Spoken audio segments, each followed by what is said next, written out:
We're out here on the big island of Hawaii, and today we're with Matt Purvis. So how did you get your start in carpentry? What I did was I walked literally directly across the street, and there was a construction project going on, and I said, hey, you guys look like you're doing fine, but if you need any help at all doing anything, I'm right across the street, just yell for me and I'll come over, and I just lost my job, I'm looking for work. Yeah. And so, sure enough, they called me over to just haul some trash. Yeah. You know, it was small pieces and scraps of wood, and I think it was loading it into trucks. Kind of a labor position? Yeah, just doing the most basic labor. Wow. And from there, that's where I really entered into more of an apprenticeship with a really good builder. Yeah. So what was it like, the experience of starting the bakery, and how did your carpentry skills play a part in that? Mm-hmm. Yeah, well, we converted an old tire shop, which is where we're sitting now, into a bakery.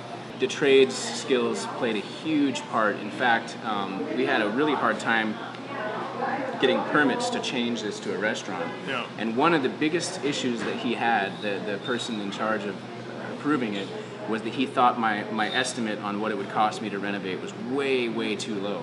But sure enough, you know, so I put the number higher, but the reality is it cost me almost nothing. Taking the skills I'd learned and transferring that into this new thing was huge. Yeah. And again, the soft skills, they call it, of just being a hard worker, showing up on time, thinking creatively, Yeah. that kind of stuff carries over to anything you're going to do in the future. Yeah. So that may be the most important thing. Do you think everyone should learn some carpentry? Yeah, it'd be great, and you know, you learn problem-solving skills. Yeah. So even if you end up as a computer programmer or whatever you end up doing, there's something about holding things in your hands, Yeah. and understanding how to use metal and wood and stone and concrete and plumbing and these kinds of things. It's almost as if it teaches you about the world around you. Yeah. That's the way the ancient world was, Yeah. really, that people would learn, thinking of Saul of Tarsus and other people like that. Yeah.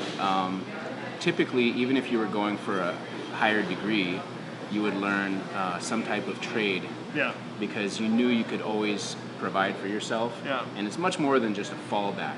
It's Yeah. a real income. Yeah. The ability to work in the trades has enabled you to live out here on this island. Yeah, that's true. Learn a trade.